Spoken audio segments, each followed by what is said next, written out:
You're back with another one. This time we got most overpowered anime characters of 2021. This was not a request. This was just me doing me. And not gonna lie, it's VinnyTube, and I'm subbed to VinnyTube. Y'all should know it.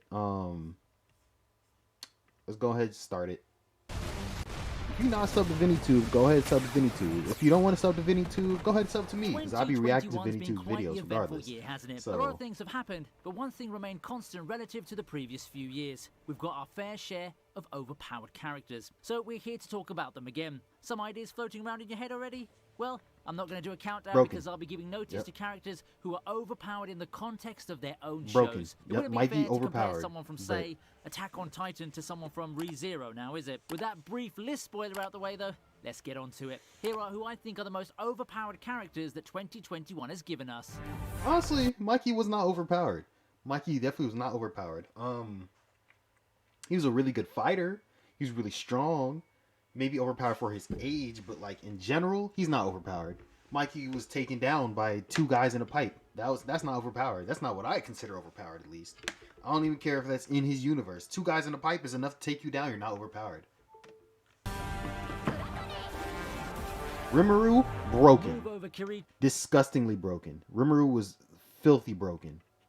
So the new age is now. I don't know about you, but I feel that Rimuru has become the poster child for overpowered isekai protagonists now. Amidst the bajillions of isekai with overpowered protagonists that we've had over the past few years, Rimuru and Slime just stand out so much more. I can also tell that the adaptation was given much more love due to how well the fights that showcase the Slime character's mettle are made, and that pays off in a big way in catapulting the show to be one of the best in the genre. Well, Season 2 of Slime aired earlier this year, and it did more of the same. This time pushing Rimuru into complete Demon Lord status and making him even stronger. If you thought he was pretty broken in the first season, wait till you see what he can do now. Even the final boss of the season stood little to no chance, haplessly getting pummeled and consumed by our protagonist. Enemies beware, for I see Rimuru getting even stronger. Well, for now, we do have a movie to look out for as well, don't we? The third season announcement after that?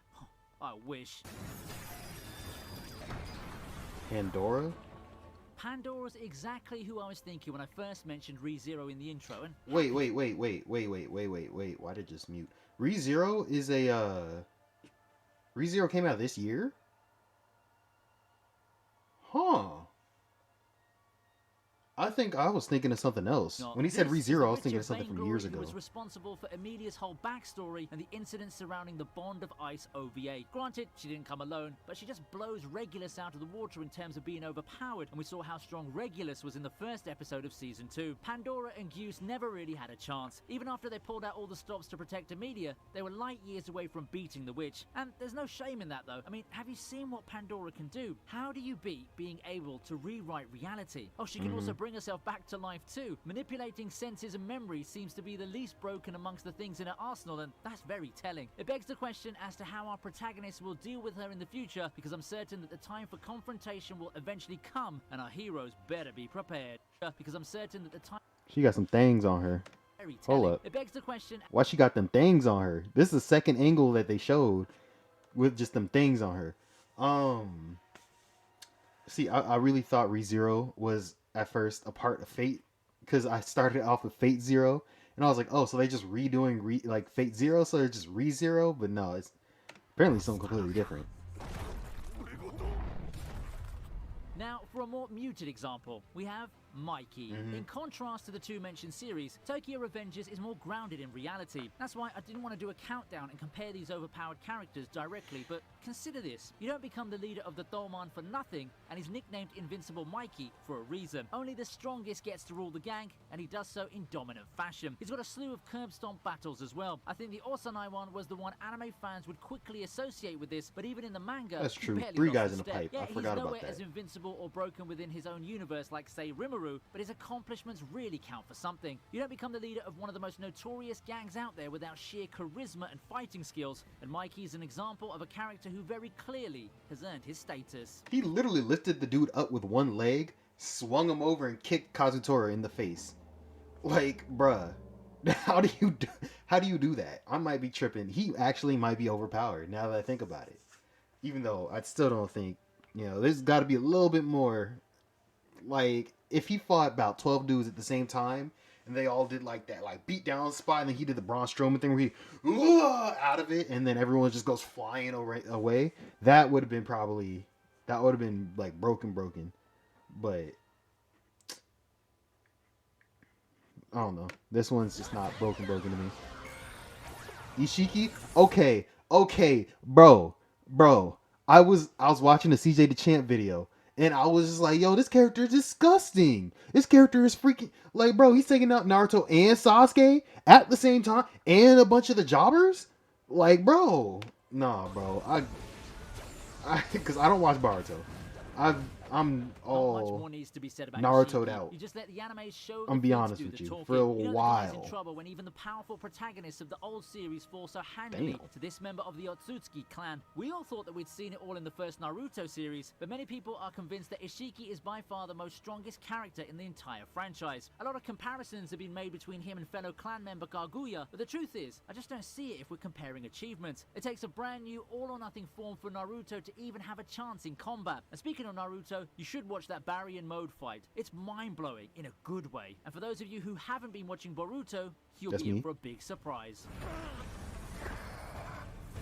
I know at one point Baruto started off so bad that like it literally wasn't even like manga stuff that they were doing. They were just like making it up, like trying to fill space until they like got had enough to actually go off of. And I was just like, man, I'm not watching this. So once it gets to like a good amount to where I can watch, then I'll probably watch that. Or when the dub catches up to where it's at now, because then I'll have enough to watch to where I like it's worth watching it.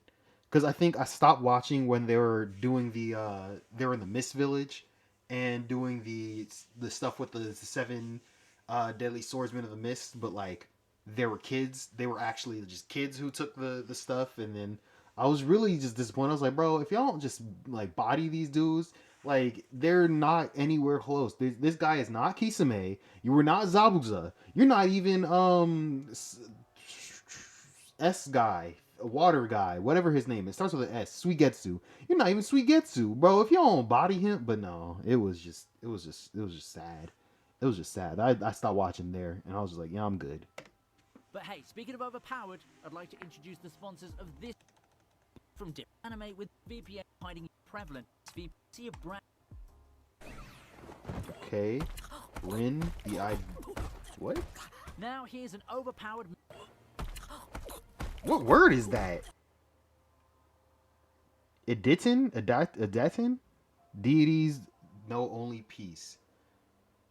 I don't even know what word that is. I never seen that word before Now in my here's life. an Overpowered mentor example for you. Either Den Deities Rin makes Oh, this okay. list. Ieoden. Anyone here finish watching Either Den Deities? So it's not a real really word. underrated Cool. show, He just isn't made it, it I up. think? It's Or from they the just guy made who it up. Cool. Interspecies Cool. Reviewers, Maybe. and you can quickly tell briefly at the style and the R rating. Yep. More importantly, however, it features an overpowered character. Standing at 5 feet tall and having lived for over 800 years, we have Rin. Yes, Rin, the sole survivor of the war 800 years ago, the strongest and most brutal mentor that Hayato can Headcanon. Since it's the same style as interspecies reviewers, and there was a war 800 years ago, and this is the only survivor, I'm gonna say the war was caused by the reviewers. They were. See, I didn't finish the show. I watched a couple episodes in, and I was just like, the show funny, but my goodness, this show is filthy. This show is filthy but funny. Interspecies reviewers was so filthy, but it was very funny. So I let it slide for a while, but then I just stopped. I was just like, I've had enough. I'm good with this. But there was this like little B plot where they were having like the demons were trying to make a comeback or something. That's where this headcanon is coming from. This headcanon is coming from the demons are upset now. Let me make sure that y'all can hear this. That would be so tragic. The demons are upset because they have to like be in the background. People don't mess with demons, so there's like, you know what? F it, we're starting a war. Y'all don't vote us as the sexiest race. We're starting a war. They started the war, and this is the only subscribers, the only survivor of the war. The humans are like, all right, yeah, we're not really in this, so we're gonna back away. But the rest of they all got eliminated by each other. Or they went to wherever they were originally, and now this is where the shows happen. That's my headcanon. ask for. Her powers may seem simple enough, but don't be fooled. This sword is one mighty weapon capable of wreaking havoc. Oh, and she has all those crazy abilities too. Let's see, okay? Super strength, super speed, transformation, super regeneration. The list just goes on and on. It's no wonder she looks at the current generation as so weak. If anything, it's just that she's too strong. Sound. Alright, cool. Just when you thought our heroes had it rough, we get Shigaraki joining the fray. Leader of the League of Villains and the successor to All for One, Shigaraki's appearance in the My Hero Academia series carries with it a lot of expectations. Who could this enigma be? One who's supposedly strong and diabolical enough to succeed the once mighty villain who ravaged society. After coming from the season with Overhaul and his broken quirk, I honestly was eager to see what MHA has in store for us. Lo and behold, we get someone with a similar but even more busted version of it. How about the ability to decay things by touch? And I'm not just talking about arms and such. Taking the whole decay gimmick a step further, Shigaraki gains the ability to do so without the power's general weakness. Yep, Shigaraki's convinced me. He's a worthy successor to All for One, and dare I say, an even more dangerous replacement. Bro, first of all, I watched that finally, and Shigaraki is disgusting now. Like, he's disgustingly powerful. That's a whole level of broken, like, to where you're disgusting. Rimuru, disgusting, like, filthy disgusting. Disgusting is literally just one of the levels. Filthy is up there. Rimuru was filthy. I literally was looking with just every time I saw him use his powers, because that's how overpowered he was. He was filthy. Became a demon lord, filthier. It was just like I needed to clean. I needed to shower after watching an episode because it was just so filthy. But anyways, this man Shigaraki can destroy your leg, like destroy you just by touching the ground, and because you're touching the ground, you're dead. That's so broken. Like, wow, the only option to really for the person to beat him, because that quirk is really really powerful. The only option like to beat him is really Midoriya. With all the quirks, he doesn't have to touch him. He used Black Whip to be in the air. Probably gets more powers. I think they said there was one more, like the next quirk was like flight or something. So he doesn't have to touch the ground. So Midoriya is literally his only counter right now. I mean, there's probably others, but they'll have a way, like multiple ways to deal with him other than touching him. Which you touch him, you're dead. So, and at some point, his power might get to the point to where if he can just disintegrate the air. So if you don't hold your breath, you're dead. And also, it sucks for the guy, for Redestro, because like that must really suck. He's bowing down, giving his whole like people over all of his power, his money, and everything over to Shigaraki, and he lost his legs in the meanwhile. I'll be like, bro, before you got to this point, you couldn't have showed me like I was wrong. You really had to mess me up that bad. Shoot. Gojo? Okay. We go back to badass mentors in Gojo. Yeah, I know, Jujutsu Kaisen is technically a 2020 show, and the first show of power exhibited by Reverse Kakashi here happened a year ago. You know what happened in 2021 though, don't you? Hollow Purple. That's what. Gojo put on a show in 2020, and he did it again in 2021. And dare I say, this is even more impressive than the previous one. Overall, Gojo really has that cool, overpowered mentor vibe plastered all over him from the get-go. Dang. It's amazing how he manages to stick with that moniker and not get relegated into a jobber 2 arcs into the series. A lot of mentor characters suffer that fate, which I would argue that the series' own Nanami did not too long into his debut. Not for Gojo though. He's been kept strong and continually looks impressive in his spectacular displays of power. I don't want to spoil too much about the manga, but it says something when the enemy's game plan revolves around taking him out of the equation through a seal. Yep, they didn't even plan to beat him, just seal him. Honestly, though, what he said about being relegated to the background, dead ass was Kakashi. Seven Deadly Sins prides itself as a shonen anime with a whole bunch of overpowered characters just brawling against each other. Facts. Amongst that slew of characters, one person stands out as the most awe-inspiring and overpowered amongst them all. You guessed it. Escanor. While modern Seven Deadly Sins don't have the most stellar reputation, even his axe one is thing melting. that's remained consistent ever since its start is just how much of a special aura Escanor exudes. He just just has that it factor. And while I think character design plays a large part in that, he has some damn impressive feats to back it up too. Take, for example, his battle against the Demon King, where he managed to go toe-to-toe with the ultimate demon. Oh, he Or maybe when he did? just destroys Zeldris. Escanor just continues to impress. Oh my goodness, bro. I started watching Demon Slayer again. This got me hype. I started watching Demon Slayer. I'm downloading the game right now. That's why I said that. I'm watching Seven Deadly Sins again. And like I stopped where Meliodas was in his coma, and then the animation, like, you know, y'all all seen it. Y'all all seen it where the animation would look so gross. And Meliodas was just like it was nasty. He was laying in bed and stuff. I'm at the part where we found out where Escanor got his power from, which was actually from the angel race, or whatever they're called, the divine race. I forgot what race they're called, but that's where he gets his power from. And like, the princess was mad stupid for giving up her body just to save Gilthunder. Like, bro, you can find him. Stop being impatient. You'll be fine. Anyways, we got, yeah, that's where he got his power from, and that's the episode I'm on.